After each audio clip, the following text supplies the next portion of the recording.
来看家人有国小若像发生营养午餐食物中毒的案件，到今已经有30个学生送病院啊。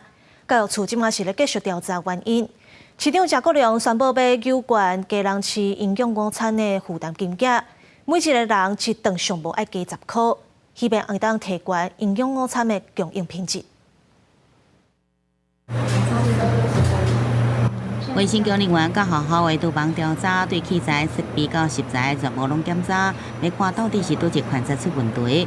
因为贵人市第13发生技术校园营养午餐一个中毒事件。我就水煮鱼，然后有番茄豆腐、炒青菜跟一个汤这样。然后我昨天有鲜奶，厂商只送到学校的那一节下课，孩子就会喝掉。市府说明，对13个报告14陆续有30名学生去医生看，大部分是腹肚痛，抑有吐这症状，加在经过治疗了后，拢出院啊。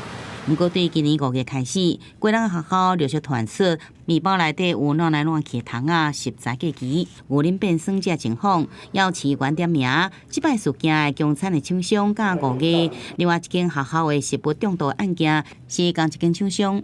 圣威食品自从谢国良市长上任以来，在基隆市小学的营养午餐的标案里面很受青睐。8月28号，圣威又再标到营养午餐的标案，总共金额2683万。你不担心吗？我很担心。得标，而且得到很多市占率这个问题，其实在过程中，我们自己也觉得是一个很需要关注，会在提升10元以上，达到这个更好的条件。